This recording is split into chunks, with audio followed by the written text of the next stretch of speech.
You're listening to a podcast by the Perennial Leader Project. To learn more, visit perennial.substack.com.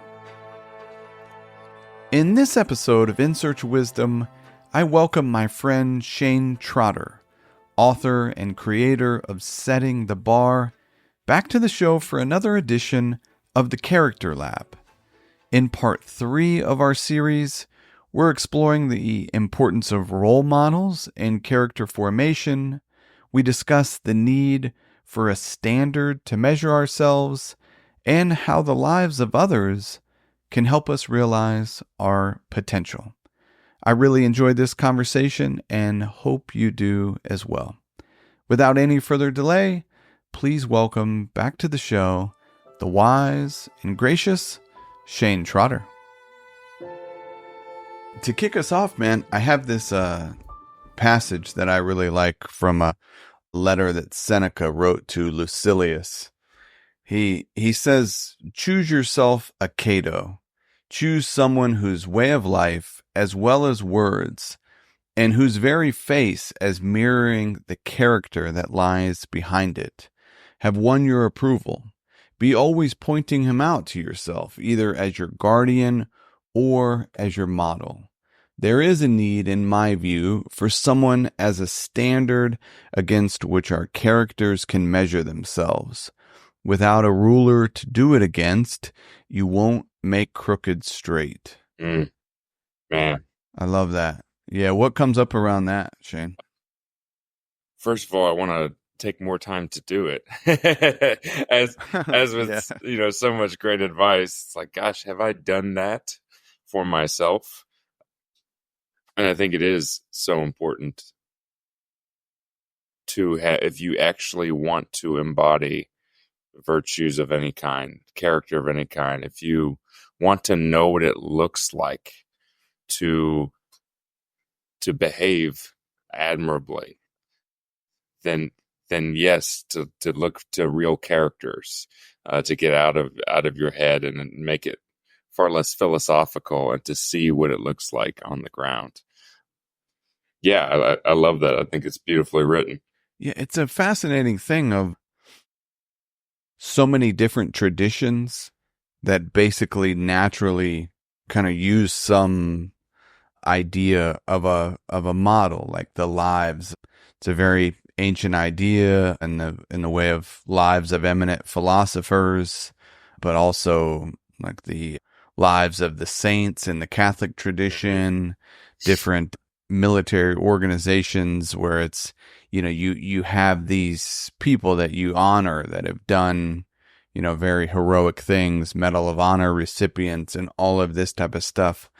I'm very fascinated in the way of some of these like universal ideas like that show up everywhere. Mm-hmm. And this is definitely one of them in the way of character development or learning to live, whatever you might call it, of looking to the lives of others. Is there anybody, in particular, the name of this episode is like, Who's Your Socrates, which Epictetus wrote something around that of find yourself a Socrates. But is there anybody that comes to mind that has been some sort of inspiration or a model to you? Many that I've known personally, and as a history guy, many that I've just resonated. Their story has resonated with me and has consistently served as a kind of a reminder of what real character looks like, of what type of person I want to be, of the doggedness I want. Teddy Roosevelt and John McCain are two guys that I just, especially when John McCain's story, going back to the military, getting shot down, having the option to get out of the Hanoi Hilton, to return back and miss out on over 5 years of prison camp, 2 years of which were in an 8x8 box with no windows. He could have just opted out of all of that, but he chose not to, because the reason he was offered his freedom was because the Vietnamese were trying to to make a show that his dad is high up. And so you guys come from a status conscious society, and they were trying to basically dishearten the soldiers, and he chose not to. And he chose over 5 years in those, hellish conditions.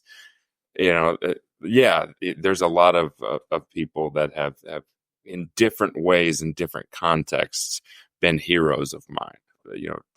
That could show me a certain way, a certain attribute I aspired to be. The doggedness of Teddy Roosevelt, the larger than lifeness of Teddy Roosevelt, that to make a way where other people couldn't even foresee, to change the playing field, to say that, hey, we're not going to do business as usual. We're gonna address these big issues, and that coming into the more modern times, Daniel in a I'm going to butcher his last name, but senator from Hawaii who died in 2012. Just the amazing models throughout history, and it's one reason I think studying history is such it's so important to do, because it's inspiring. That a friend of mine actually recently wrote an amazing book called Lessons in Liberty, and it chronicles 10 Americans and the lessons we can take from their lives.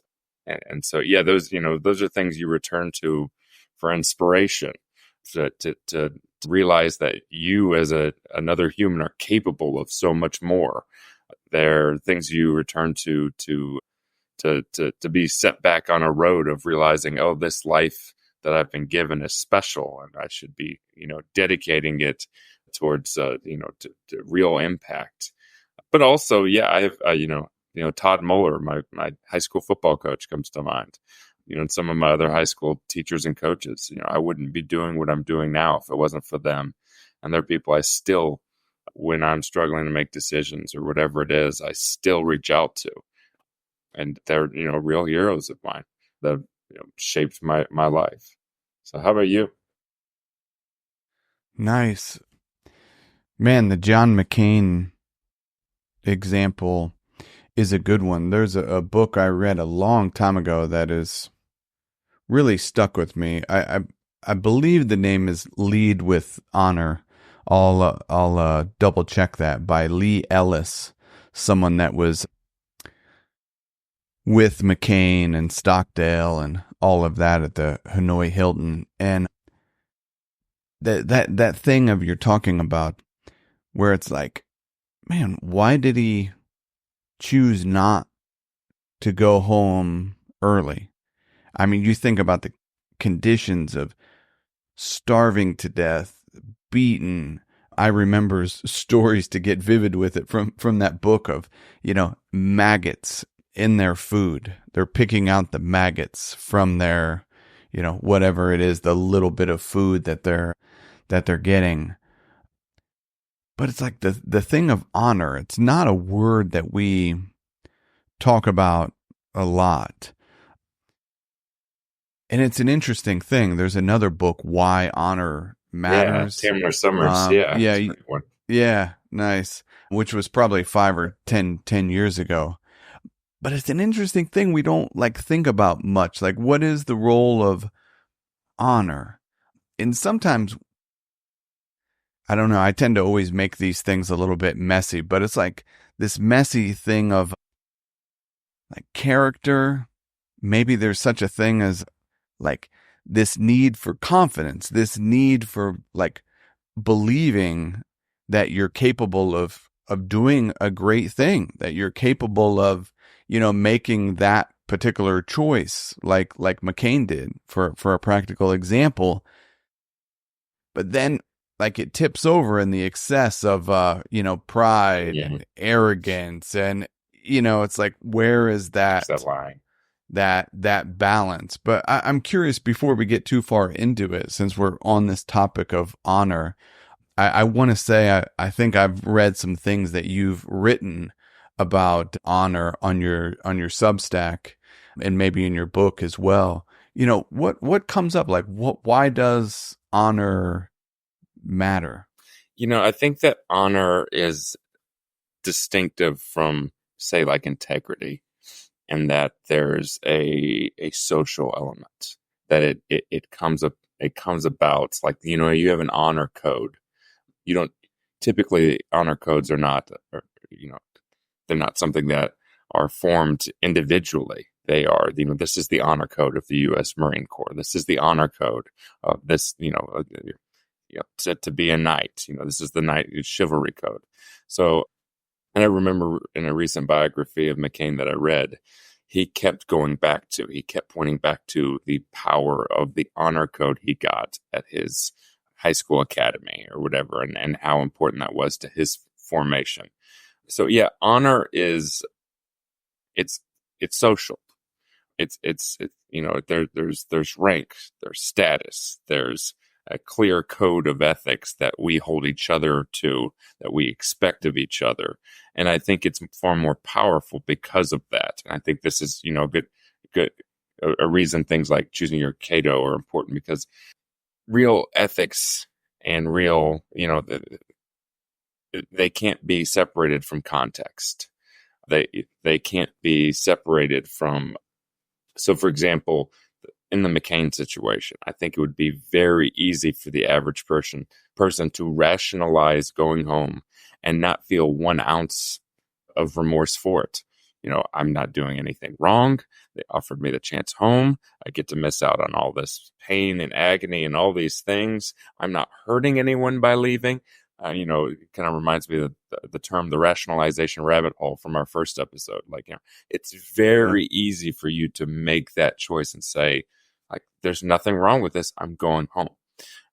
But McCain had a sense of honor, which was social, which was connected to these people, which was a duty to these people, which was a duty to do what he knew was right in that situation, to withstand whatever ordeals awaited him.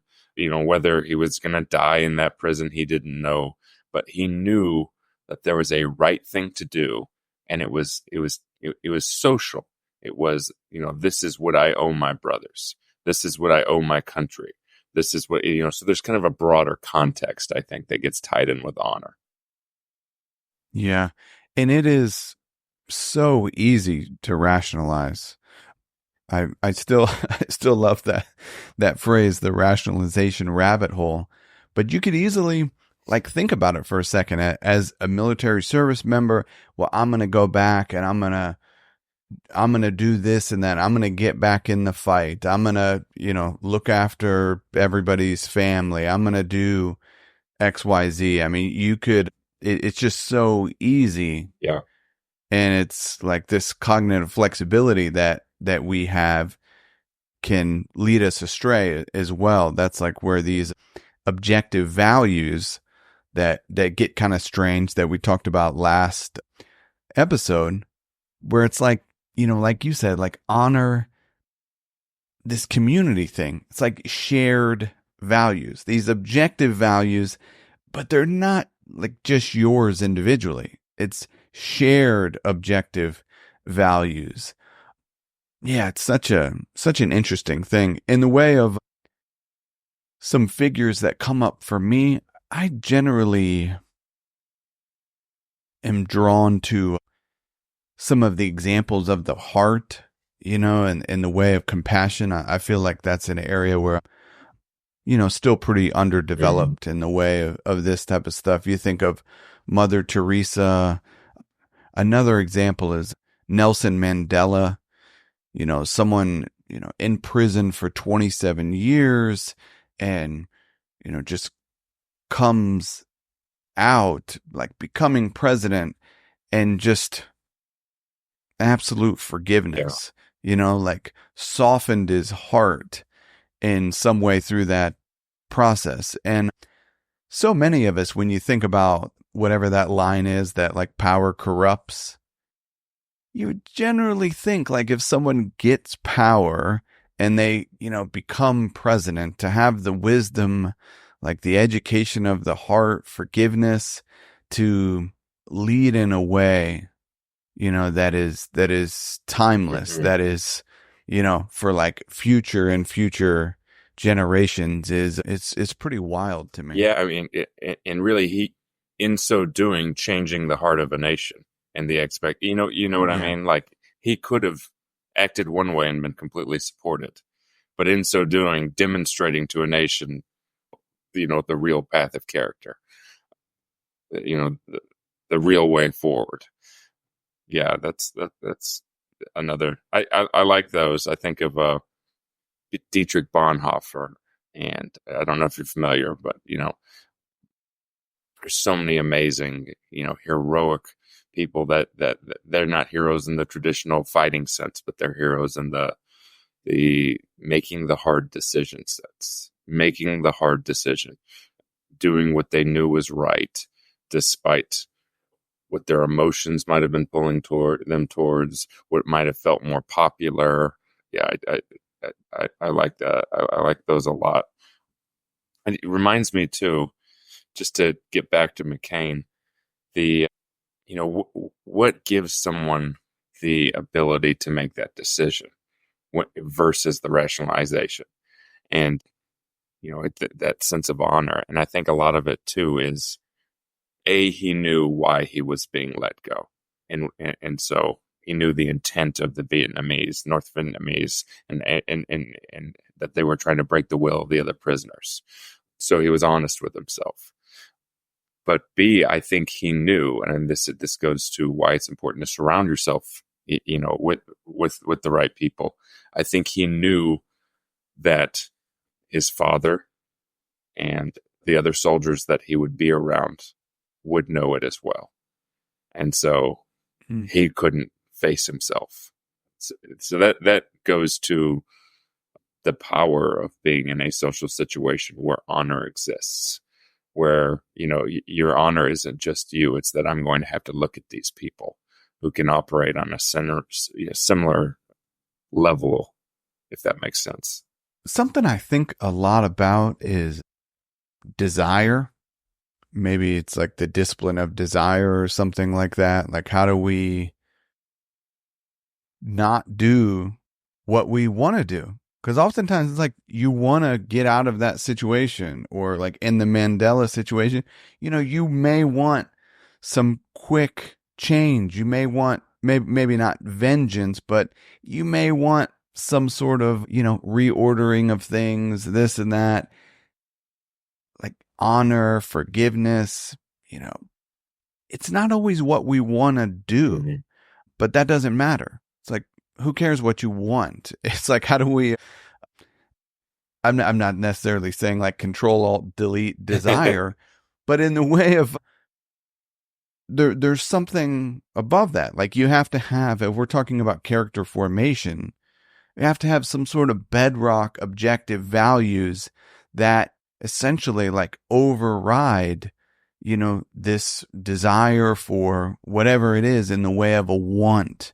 There's some sort of, maybe hierarchy is not the best word, but I don't know. Like, does anything come to mind around just the discipline of desire? Because whatever it is, it's like, if we're thinking about wisdom, decisions, as you talk about, sometimes the decision is, man, good Lord, like the rationalization maybe comes, it's birthed out of some sort of desire that I have to do. I'm pulled in this direction, and then then it gets Yep, it like winds up the rationalization absolutely. rabbit rabbit Yeah, hole. So, how do you think about the disciplining desire? kind of comes back to what everything seems to come back to, is that ability to delay gratification. And I know that might seem like it doesn't fit perfectly, but I mean, you are deciding that it's more important to me to be a certain person and to create a certain ripple effect and to do what I know is right in my heart than to do what would be much easier in the moment. And that's what it so often comes down to. So I think at a base level, as parents, if our children do not have an ability, if they haven't learned to delay gratification, they don't have the foundations for long-term character and for doing these things, as weird as that fit might feel. Again, you're right, it's desire. and the ability to not give in to your desires at every moment is really hard. It's something that every human fails at from time to time, and every human struggles with. So yes, I mean it's I think the ability to delay gratification is developed through having to delay gratification consistently in larger and larger doses throughout your life. And that can then be applied to scenarios that, that involve character. But also, I think it comes down to having clarity about what type of person you want to be and who your heroes are. Because it might not, I think that there's a tendency when we talk about character and we talk about character formation, and it can become really philosophical. And you're talking about these words like virtue, and it's abstract. That's not how most societies have approached it throughout time. Most societies throughout they don't sit here and they don't define, this is what justice is, this is what temperance is, and blah blah blah. It is like these are our civilization's heroes, and we're going to tell stories about them every night, around the campfire, and you're going to be, brought up in this tradition of heroes. You look at the Greeks; it was the same in every ancient, tradition. These are our heroes. Even to go back to, you have Grimm's fairy tales. You have that. There's these just archetypical stories that have been passed down, and that is how the average person comes to their sense of what is right and wrong, and who they want to be, and who, and who they don't want to be. The anti-heroes and the stories, the cautionary tales. It really is. Humans, we're narrative. We think in narrative. We understand the world in narrative. How do I know what this virtue looks like until I see it in action in this context, in this context, in this context? And that's, the more stories, the more heroes we see, the more different layers we can throw in. And so, in large part, I think, that is the power of heroes, of models, is to really give us clarity and also to give us aspiration, to ignite that sense of, oh, I want to be more than just this, kind of slithering snake-like creature who gets by. You know what I mean? Yeah. Yeah. And it's funny you mentioned the anti-hero. William Irvine, who I want to make a shout out to in The Way of Desire. He wrote a book probably 25 years ago that was not super popular, but I think it's awesome. It's just simply called On Desire. But when he was on the podcast, he mentioned anti-sage, of having some sort of like, I don't want to be like XYZ, Yep. There is something strange about seeing it. And maybe it's a fictional character, it doesn't have to be like a real person, but seeing this character in a movie, a book, someone from history, it's such a strange thing in the way of just, we're built on these stories as you talk about, it's like we have these visuals, and they're so powerful. Yeah, sorry, but like in honor, there's a reciprocal notion of shame. You can't have honor without shame. They call them honor shame cultures, right? And so that kind of gets to that idea. Yeah. Exactly. In the way of aspirational, I made a note of that. It's like potential. We don't quite know that we're capable of being beyond the slithering creature or whatever it may be. I think it's interesting, like, even Marcus Aurelius, this super powerful Roman emperor, later in life, like writing to himself that if someone else can do it, remember that you can do it. It connects with what Steve Jobs said, something like, of, the people that are doing X, Y, and Z, just remember they're just like you. Yeah. We easily forget what is within our potential. Maybe it's our short-sighted type of thing. It's difficult for us to see that, hey, maybe 10 years of hard work and dedication type of thing where we could get to. But I don't know. I'm curious. Like you work with a lot of young people. I'm inspired by something you put out probably a while back now of taking some young people on a bit of a trip. But how do you think about that? Is potential like an issue? Is that, it's like, how do we come to believe that we're capable of, doing great things and building a character? I think absolutely that is that idea of is so inspiring. Again, it's one reason I love to, and I'm a writer, so that helps. That I'm always kind of collecting stories in my head. It's a great hobby for anyone who's trying to help themselves along to live a better life, because you are constantly collecting stories. But I think of that often, is that the more stories you read, the more you're just kind of struck with this sense of, and the more of these heroes you come encounter, and these amazing stories of these people with this amazing persistence. Colin O'Brady, who walks from one end of Antarctica to another, and he couldn't even budge the sled that was carrying all his supplies when he first got there, and he knew he had to walk across the rest of Antarctica. Like the doggedness it would take, the fear he must have felt in that moment of, I can't do this. And, how he just put one foot in front of the other. The more stories like that you read, the more you come to really realize how amazing your human potential is. And I think it leads to, and that you have that potential in you, that, you can't see it everywhere and start to see just, becomes hundreds, then it becomes thousands of stories of amazing people throughout time, and you're just struck by how much potential is inside you, and it makes you want to go challenge yourself.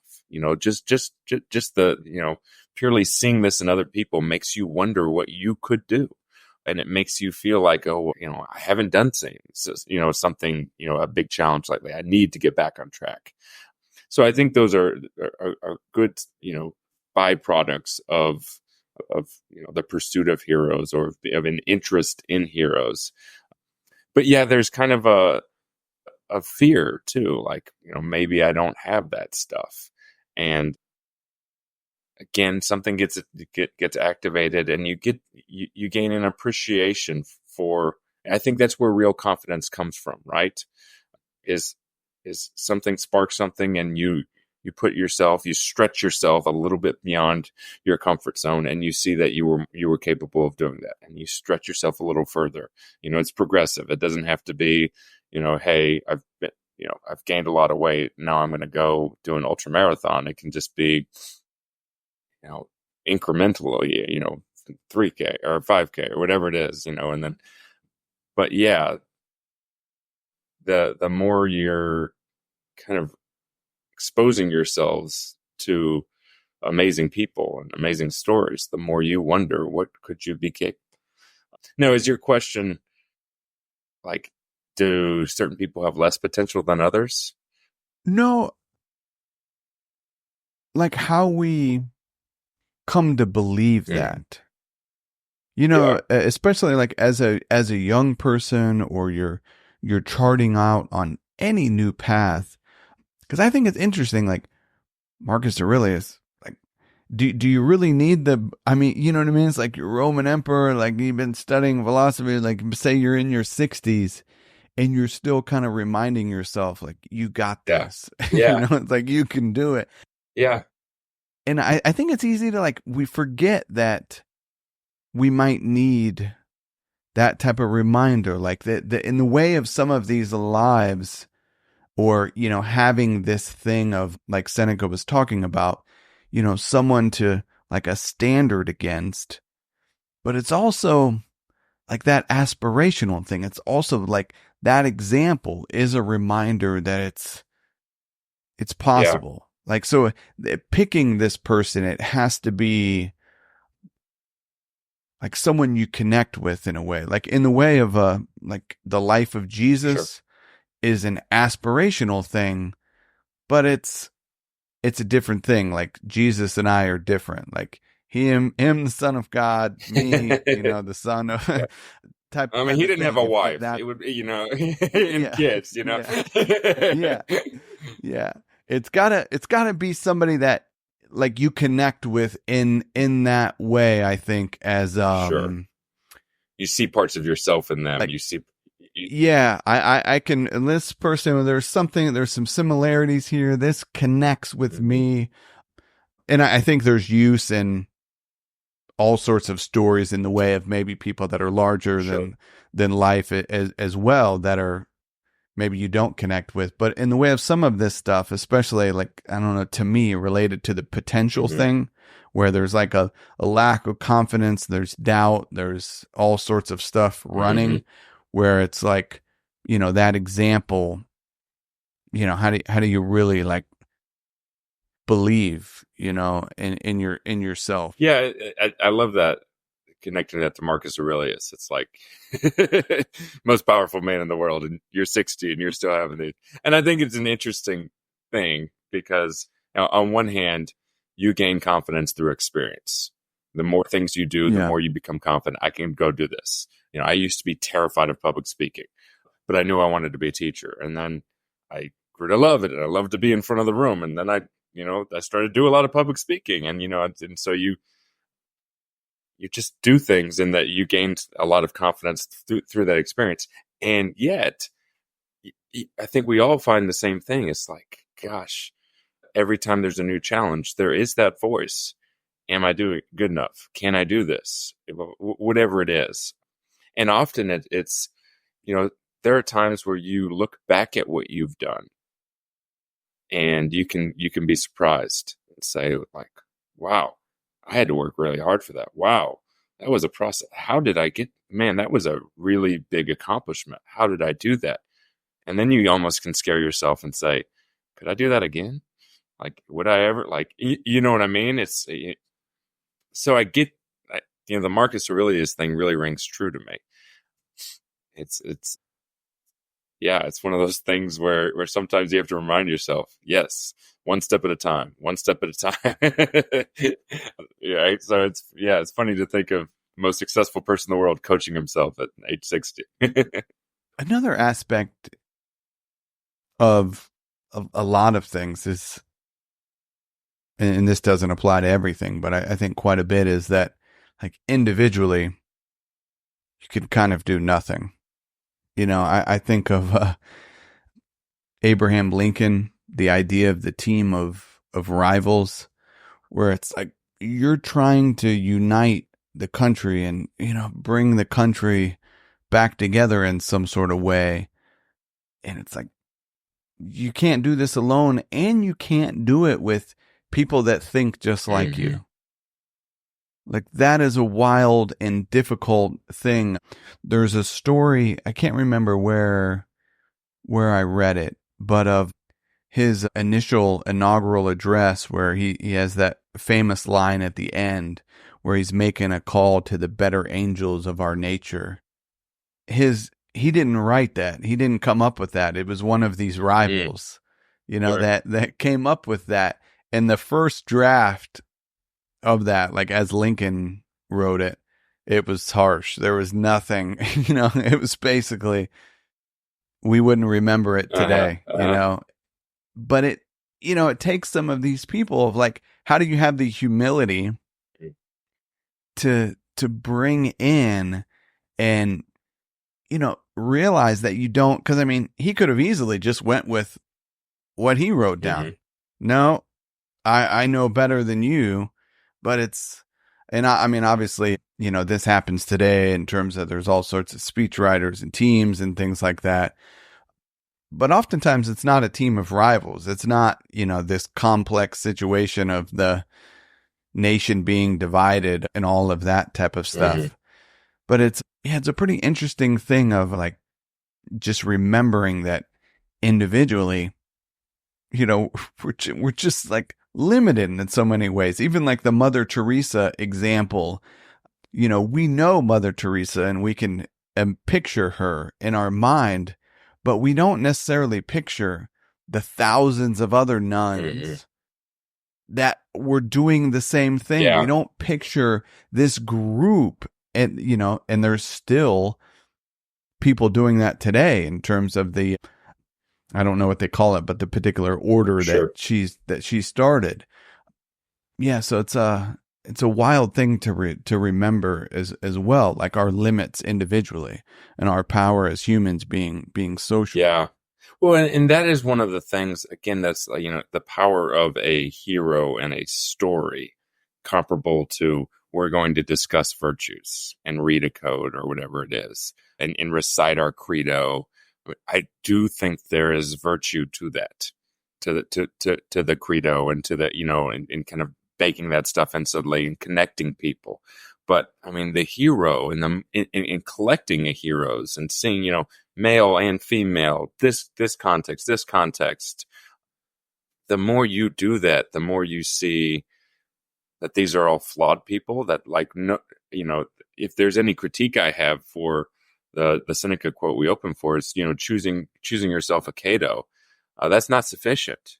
Theodore Roosevelt has giant weak spots that I don't want to emulate. Yeah. I can't just say, that's my guy, that's who I'm like, boom, flaws, good, bad, and the more you kind of pour into, whether it's, the Greek heroes, fictional ones, or, the many real ones, just reading history, the more you realize, like, everyone has this giant upside, this downside. Some people's, and sometimes it's, you really get to understand yourself and how to see yourself better. Sometimes your flaws are also a strength.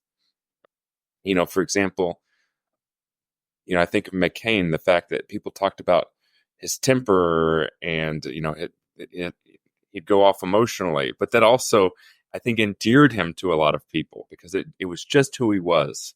And to some degree, he struggled with it so much that, like, and he had the humility to always come back around and apologize and to say, I should, and that same emotional current is what also led him to be the fun guy on the campaign trail who, would just, like, on an evening take everyone out and they would go gambling or whatever, and create these memories. And so you can see that kind of richness and complexity in every single human, and it gives you so much of a firmer understanding of, what it means to live a good life, and what it means to, what you personally, realizing your potential might look like, and becoming the person, the greatest possible version of yourself, what it actually might look like. That gets activated and understood better the more of these heroes you collect, I think. I'm reminded that as you bring up McCain again and thinking of Viktor Frankl, like Man's Search for Meaning. And one of the things Frankl talks about in there is that the best of us didn't make it out.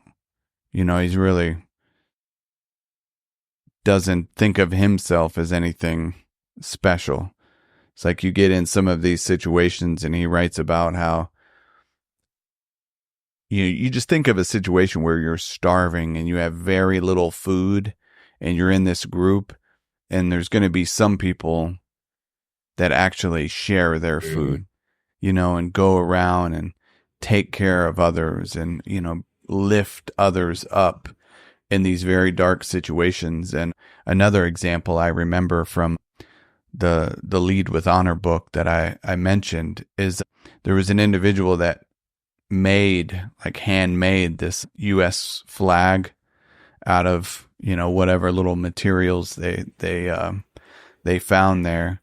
And when the guards found it, they beat him, supposedly, as the story goes, to the, inch of his life.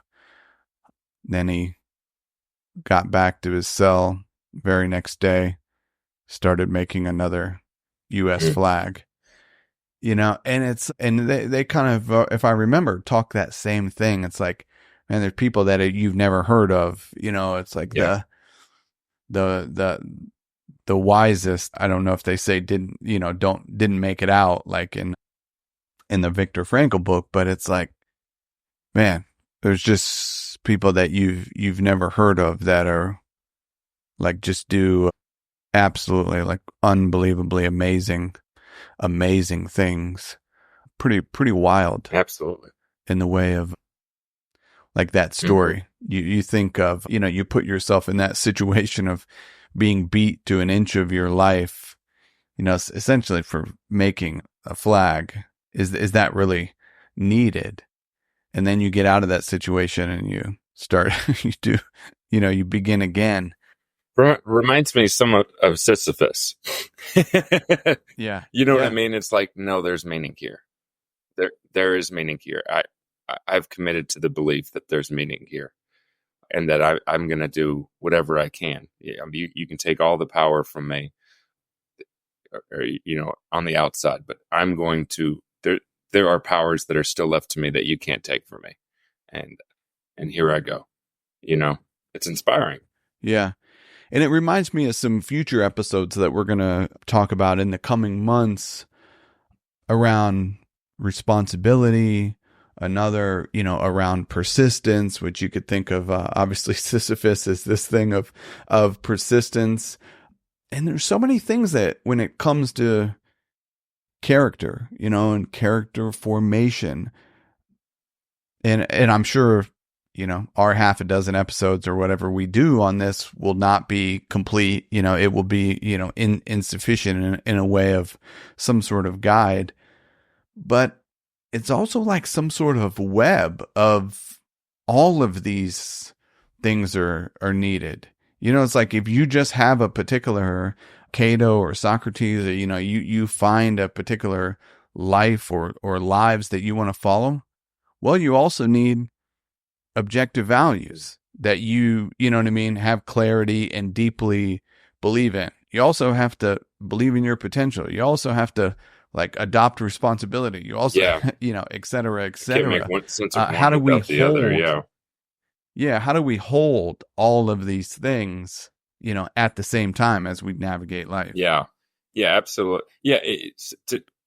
And I think this is an important note on this idea of heroes and choosing your heroes is in large part, I have a great fear about what heroes we're promoting today.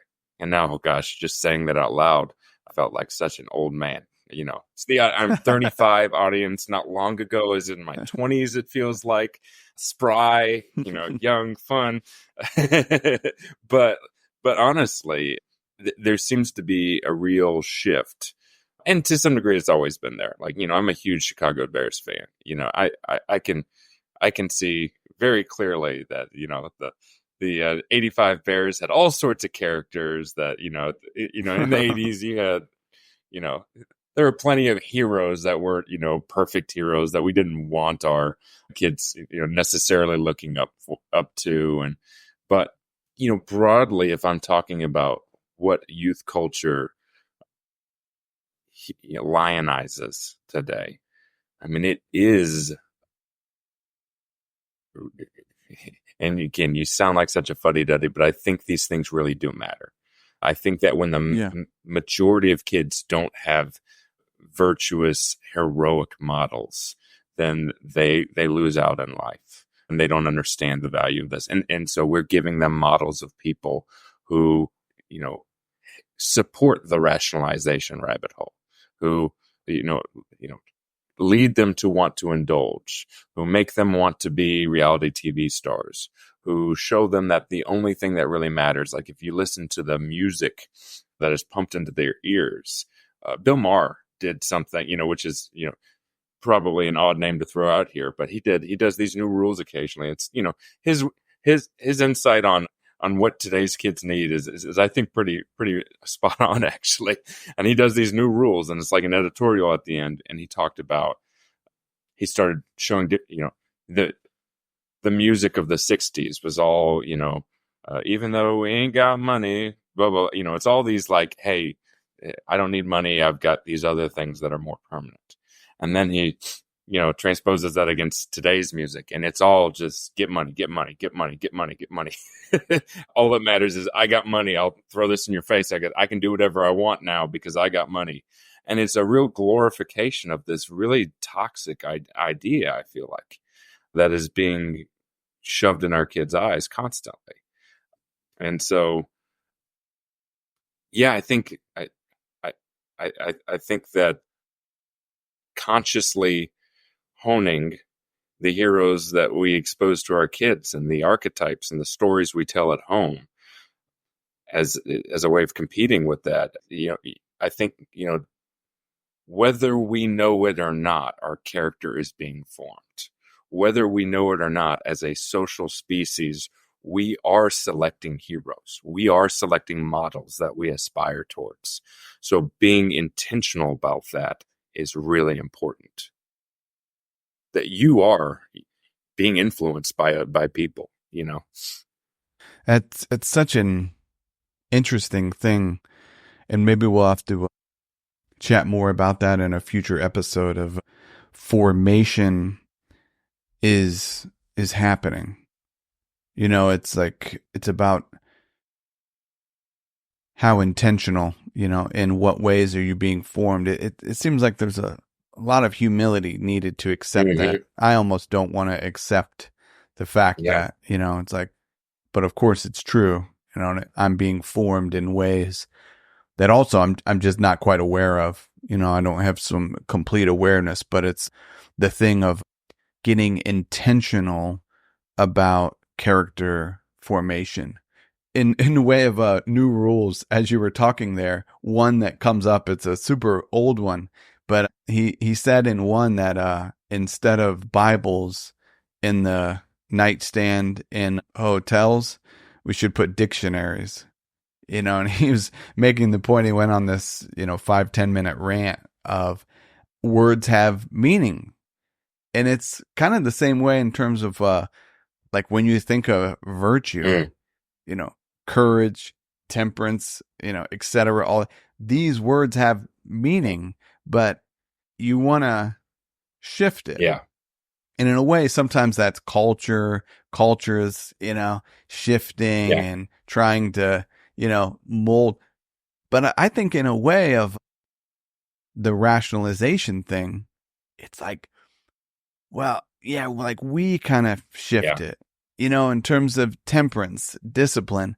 Well, yeah, I kind of know what discipline is, but then as I'm navigating life, I kind of, it gets not on solid ground always. Yeah, that line you consider like, because everything's balanced, right? Like you could, it's like I think of Jocko Willink, his dichotomy of leadership. It's like, can you be too close to your soldiers? Yes. Can you be too distant from your soldiers? There's but also people do that with discipline. Like, well, I don't want to wake up this early in the morning, do this, so you can, very, very reasonably construct a vision of discipline that is too disciplined, that is put discipline over a lot of other virtues. And I think that's tempting in the rationalization rabbit hole, is to kind of construct in your head that like, oh, I'm just balancing myself out so I'm not too disciplined. Oh, you've got to do this once in a while. And I think it's really worth people's time to look into cognitive bias, to whether it's Dr. Jonathan Haidt's The Righteous Mind or the happiness hypothesis are pretty accessible. Maybe it's just like Charlie Munger's. If you go YouTube, Charlie Munger's Psychology of Human Misjudgment. It's an animated YouTube, great one that is actually pulled from a speech he gave to Harvard students that goes through cognitive biases. But it is hard to. We should teach. This is a core subject to understand your own psychology and how often we think we see the world rationally and other people don't. But we deceive ourselves constantly. I mean, our minds are rationalization machines. The way Dr. Jonathan Haidt explains it is basically your mind is a lawyer for you. When you want to believe something, you ask yourself, can I believe this? When you don't want to believe yourself, you ask yourself, do I have to believe this? And you come up with stories to justify what you want. I mean, often, you know, if we're honest, we can all think of times in our own lives where we got accused of something, maybe by your spouse or something like this, or, you know, that you didn't take care of this, or, you know, for whatever it was, and you come up with an excuse that isn't true or that isn't fully true, and you're like building a case for why it's not fair for for them to be mad at you right now, and you start to get into it and believe yourself by the end of your spiel. It's amazing how just the human capacity for self-deception. And again, I think that's all important here when you know you talk about our ability to shift words, our ability to shift our goalpost depending on the context and how we feel. That's what we're fighting against when we're looking at, you know, that's what John McCain didn't fall into, because it would have been really easy to. That's what an honor code potentially allows, and that's what being connected to people who can share and talk about ideas like honor potentially allows, is that those goalposts don't shift so easily. Yeah. Man, it's so good. There's so much to talk about. And again, yeah, I'm grateful for you taking the time to do this. I generally wrap up with the, you know, what is wisdom type of question, which we haven't been doing in this series, but I wanted to get your thoughts in the way of, you know, is character formation essentially the same thing as becoming wiser? Are they the same? Do you see any difference between becoming wiser and character formation? I don't know. That's a great question. I think that you could make a really good argument for that they are the same thing. I and I would probably lean that way. But what I would say too is that when I look at heroes and, you know, the characters that I aspire to be like, I get a very different emotional tug than when I think about the word wisdom. Hmm. And maybe that's just my own personality, but when I think of the character I want to embody and character formation and heroes, I have an energetic sort of make impact, go out. It's a little bit more idealistic and youthful. When I think of wisdom, I think more of temperance and you know, good judgment, and not necessarily acting so aggressively to make to bring about whatever reform or whatever you want to bring about. You know, another hero, my Clara Barton. You know, she as a woman, she saw a need for a school. She created the school. She saw a need for nurses on the front lines of the Civil War. She created it. And you know, so I I don't know that there's any difference, but something in me when I think of character formation is a little bit more like the emotional sentiment is a little bit more active. It's a little bit more, I mean, almost foolhardy. You know, judgment and discernment is packed into the word wisdom, but like there's a foolishness in character sometimes of I'm going to fight the good fight. I'm going to risk. I'm gonna jump in, and so I don't know that there is a difference, but also emotionally, I feel a difference. Oh, that's good. Yeah, I appreciate that. Yeah, I was thinking in a similar way. It's in our mind. It's a much more embodied. Yeah. You know, it's like wisdom in action type of thing. Of yeah, that's interesting. Maybe we can chat more about that in the future. But is there anything we didn't touch on that we should have as we wrap up here, Shane? Man, no.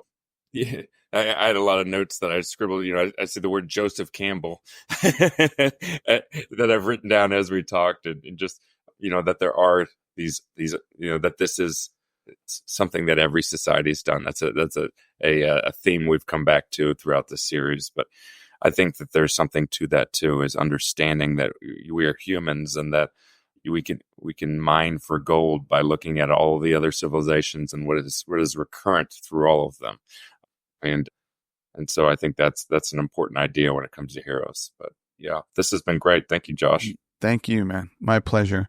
And one thing I wanted to touch on when we were talking about desire earlier, of in the way of character formation, like connected to like Aristotle or something, and many others, that we can desire what is the good. We can kind of reorient our desires beyond, those low level desires, which is sometimes it's like desire can get, and probably the way I said it was all bad, but no, desire can be good. And that was in the way of McCain's decision.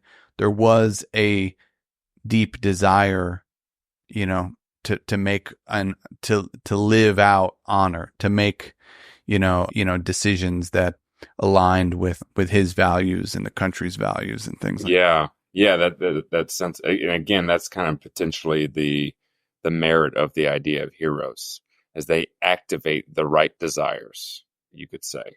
I think there's really that idea of activation is core, like that there is something inside you that gets switched on that can change your trajectory. Well, beautiful. Well, in the show notes, we'll link your Substack, your book, Setting the Bar, also the Munger video, couple books that we mentioned. So I got a note. We'll put some links in the show notes, so it's easy to find. But Shane Trotter, thank you so much again. Appreciate it. Hey, my pleasure. Great to be here. Thanks, Josh. Thank you for listening to another episode of the In Search of Wisdom podcast. I hope you found something useful for daily life. If so, I encourage you to put what you heard into practice. If you're interested in more tools for the art of living, consider subscribing to Perennial Meditations on Substack. By becoming a member, you'll help support the project and gain access to our podcasts, meditations, and courses. Until next time, be wise and be well.